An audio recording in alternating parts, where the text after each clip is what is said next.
Well, ladies and gentlemen, we've had a fantastic time at Forest Green. We're currently top of the league in the month of November, but it is going to be our last day at the club.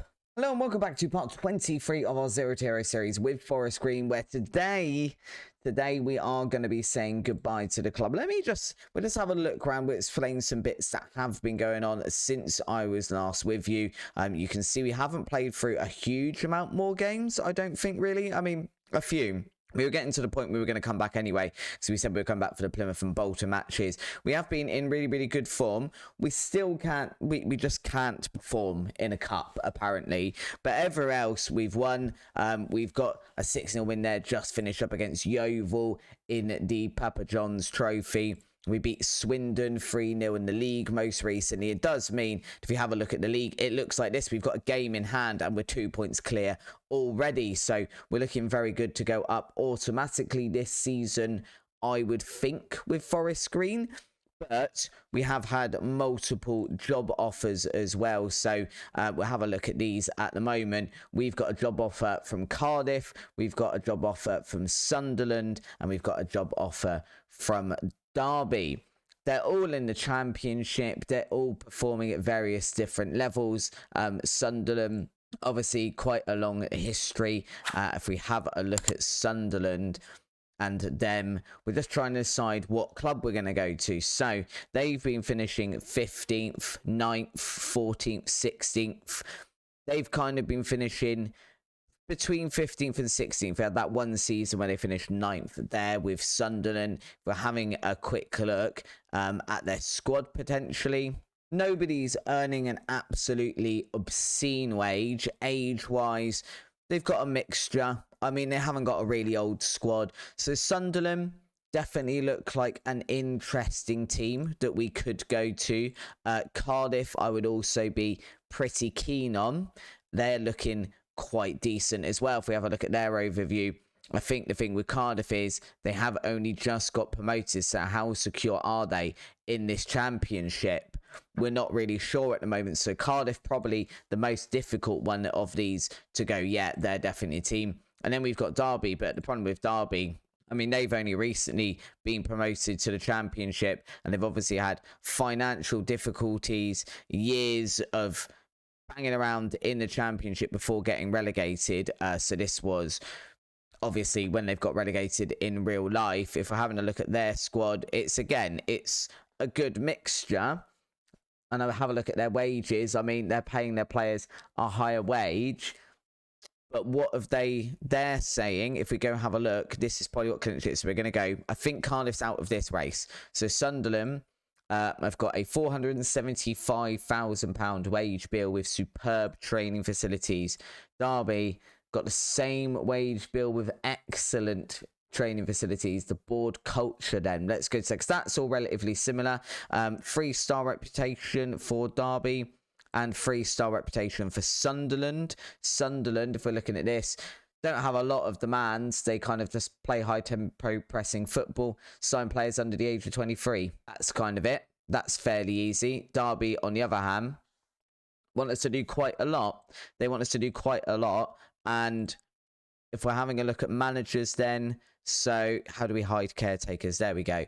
They had a manager in place for 311 days. And before that, 2 years and 152 days. If we go look at Sunderland and see what their managers are like. I basically don't want to go to a club where they're sacking everyone every 5 minutes, I don't think. I feel like that's pretty much the same. 183 days, that wasn't a lot. But then Cameron Campbell got 2 years and 300. He's got 3 years. He's got 3 years, basically. Just call it 3 years. So he's been here a long time. But understandably, when they're in a relegation zone, they've had to, get rid of him. I feel like I'm more keen to go to Sunderland. I don't really know why. I feel like Sunderland's the way to go. It does mean we're going to have to go and refuse Derby, because Derby are here basically telling us here and now that we need to say yes or we need to say no. They are offering us a transfer budget of 3.6 million. I think that is the one thing that would make Derby more attractive, but I think we walk away from that deal. We walk away from that deal. We go, no, thank you. Not today. Thank you very much. We're going to have a look at Sunderland. It also gives us the time as well, because there is, if we have a look at this, Bournemouth as well, that we would be interested in going to, I think. I feel like it's unlikely we get the Bournemouth job. We're not even going to talk about like Genoa or Chelsea. But it gives a little bit of time for these to come in. So I'll keep hitting continue. I'll be back in a second. Okay, so here's the next job offer. It's Cardiff City. It's exactly an identical wage. It's a £2.2 million transfer budget and slightly less wage budget. They want us to work within the wage budget, grow the club's reputation, develop players using the club's youth system. I feel, and they want us to finish mid-table. I kind of feel, let's just delay that one for now and wait for Sunderland to come back to us. And let's see if we can get Bournemouth to have a chat with us as well. Okay, so Bournemouth have literally come. They won't even come near us with a barge pole. They are not interested in the slightest. But Sunderland now, we've got the contract they're offering us. It's exactly the same wage for all three of them. I guess this is just the going rate in the Championship. We're currently on £2,000 a week at Forest Green. 7.25 thousand is obviously quite a step up. £2.4 million transfer budget on offer with wage budget of 425,000. They want us to play high-tempo pressing football, sign players under the age of 23, and just avoid relegation this season. Sunderland, if we have a look at them in the Championship, avoid relegation is doable. I mean, they are just hovering outside of the relegation zone at the moment. In that sense, Cardiff and Derby are much more the safer bets. But boys and girls, I think we're going to Sunderland. And let's see, maybe if we can just get ourselves a little bit more wage. Let's try 8,000. £8,000 a week. We can't knock that. It is goodbye to Forest Green then. I mean, we've got some fantastic players here. Hopefully we see some of them again. I'd be very interested, if we're having a look at potential, to have a look at the likes of Suckdy, Nightingale, Daniel Jones. Maybe not so much. He hasn't been quite as good. Finney McDonald, Konechny, Paul Robertson, Oliver Iro, maybe. I mean, at that point, we're starting to get a bit lower down. But definitely Suckday and Nightingale. I'd be very interested in having a look at them. And let's just see if we can take some inside knowledge of us as we leave the club. Relegation release clause. That's unlikely to happen.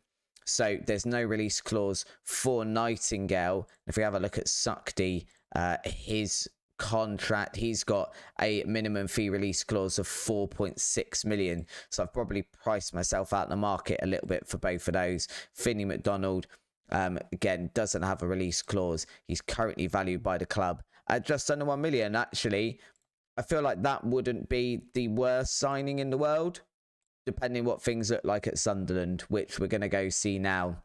Here we go. In a move which is sure to spark plenty of heated debate, Jay Edworthy has left Forest Green to join Sunderland. It's a very, very short step up for us at the moment. They are literally, in terms of the footballing pyramid, 4 spots above Forest Green. I'm just banking on the fact that I can keep them here, and they've got a little bit more money going for them. Rival record of 131 wins, 73 draws, and 75 defeats in my career. It's not a great record, to be honest, but our first game in charge will be against Leeds on the 20th. I'm not sure what day it is now. And Forest Green will now be looking for a new manager. I've also brought our assistant manager with us. Sunderland didn't have one. So our assistant manager from Forest Green has come over us. Media prediction is 13th for Sunderland this season. So they must have some sort of team there in place. Look at this as well. Superb training facilities. Excellent youth facilities and above average youth recruitment. We probably need to improve that youth recruitment a tiny bit, but those training facilities and youth facilities are really, really good. According to this, the owner says we should be playing a flat 4-4-2. I'm not really a fan, if I'm honest with you, Lewis Dreyfus. But hey, we'll have a look in a second. Ball culture to play high-tempo pressing football, sign players under the age of 23 for the first team, work within a wage budget, grow the club's reputation, all pretty standard stuff this season, be competitive in competitions, and avoid relegation from the Championship at all costs, which I feel is fair enough. Supporters just want us to play high-tempo pressing football, so they're a fan of the Gegenpress, be competitive against Newcastle. They want us to record a Championship top half finish. Let's remember, boys and girls, this was the problem we had at Grimsby, where the owner told us to do one thing, the supporters wanted something else, and the supporters won and got us fired. Ignoring that, though, now I've just about to read the second thing. They want us to record a top half finish and avoid relegation. I mean, if we do one, we're going to do the other. Supporters are stupid. I mean, let's not beat around the bush. Supporters are a little bit stupid. Here are our supporters. We can see we've got a decent amount of hardcore. We've got a decent amount of core. For some reason, the corporate is there right in the middle. Is that of the fair weather and the hardcore? Oh, no, it's in the fair weather and the casual. The casuals are set next to the hardcore fans. We then got all of this, which is core fans, and then this, which is family fans. Okay, we've got a decent amount of social media followers, season ticket holders, all of that stuff. We're just going to leave all of this as it is, unless that's going to... It's not going to increase it enough for me to go and do it. And tactical direction is required. But obviously, before we do tactical direction, we need to know what players we've actually got playing for us. So let's have a look at this. So as always, when I joined a new club, we arranged this by current ability. According to this, one of our two best players is Jadon Anthony, who is a left inverted winger, current ability of 4 stars, potential ability of 4 stars, valued at 11 to 13 million pounds, which is quite nice. If we have a look at his season though, so far it's been pretty mediocre. But he looks all right on paper, at least. I kind of want to have a look at these sort of players as well. So he's been at the club a few seasons. I mean, that's an incredible deal for him. 115,000 they brought him in for. He's currently valued at that sort of fee. It's good to know. Daniel Ballard as well, Northern Irish centre-back at Sunderland, I believe, in real life at the moment. Or is he at Arsenal at real life in the moment? No, he'd be at Sunderland in real life, paid £2 million for him. Again, actually, of all these players, considering the relegation zone, he's having a pretty solid season, is Daniel Ballard, worth 14 to 15 million pounds. So we could make a nice little return on him. If we ever needed to, if we end up in that position, then it's nice to know that these players we have could get us a good fee, but he is going to be an absolute rock at centre-back. Moving on from him then, our next best player is Anthony Patterson, who is viewed as a championship player. That's good. Sweeper keeper or a goalkeeper, you could kind of do either. He's only 27 years old. 16 appearances, 15 conceded, 6 clean sheets this season. How are we in the relegation zone or just out of the relegation zone? I concede that. We aren't actually in it, but we are very, very close to it. And I don't really understand, looking at all of these players, how we are. We've then got, let's go up a little bit. I've just realised that I scrolled and missed a load of players as well, so let's not worry about that. We've got Luke Mbete, English 24-year-old centre-back. He looks fairly solid as well. So I'm not really sure. I really don't understand how they are in the position they are at Sunderland. But 2 of our 5 best players are centre-backs. We've got a left winger, and then we've got 2 central midfielders. Abdou Haroui, I don't know. Moroccan centre midfielder, can play as a ball-winning midfielder, can play as a box-to-box midfielder, can play as a defensive midfielder, as a ball-winning midfielder. Looks relatively decent, although he's not going to improve, but he is relatively decent. Not having that great a season, but relatively decent. And we've then got Jay Matete, who's Congolese, and again, can play all of those roles. I think the issue there is those are very, very similar players. Harvey White, on the other hand, who is currently at Spurs. Yeah, he's at Spurs in real life. Who can play here, can play something different. So maybe we play him as a deep-lying playmaker, for example. Possibly on defend, possibly on support. He could play a Mazzala. So Harvey White would be very, very important as well. We then got, as we just saw, Patterson. We've then got a left back. We've got some players in here. I'm a little bit concerned that our best striker's all the way down here, but never mind. We're not going to worry about it. And we seem to have an absolutely massive team. I mean, let's just untick not at club. There we go. So we don't see any of them. How many players have we got at this team? 29 people at this squad. That's quite a large squad. There's definitely some room to get rid of some guys, especially the guys down here, like your Will Dowling, who's a 1.5 star with 2.5 star potential. The same for Joe Ryder. The same for Daniel Obolo probably goes as well. Ash McCarthy probably goes. Daniel Cameron probably go. We've definitely got some scope here to get rid of some players, bring in some new blood.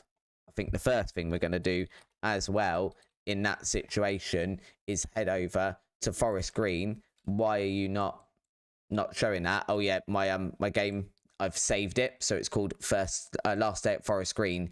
This can now be called we'll call this one just Sunderland, just so I can keep a separate save file with Forest Green on it in case we ever want to do anything with that. We'll have the last day, but now we are obviously here, and for some reason I can't see Forest Green. There they are. Hi guys, Michael Carrick is currently taking over as their caretaker manager. He was one of the players, obviously ex-players that was part of our coaching staff, but we're going to get a team report here. And then we kind of go back to looking through our squad. Development centre wise, wow.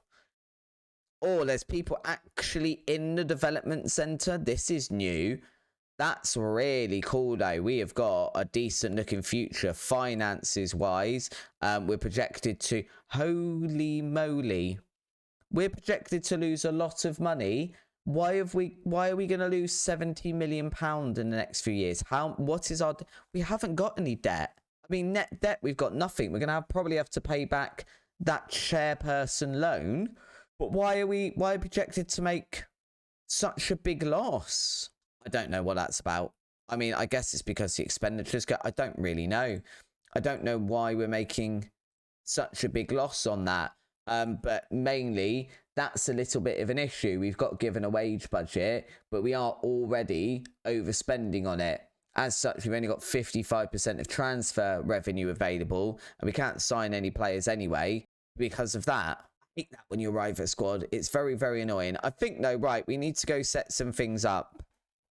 We've had a look at the team. We've got a good winger. We've got a good couple of central midfielders. Central midfield seems quite strong. I'd say we go with something like this or a variant. I mean, it very much depends. When we do now, we go quick pick without restriction and pick our best 11.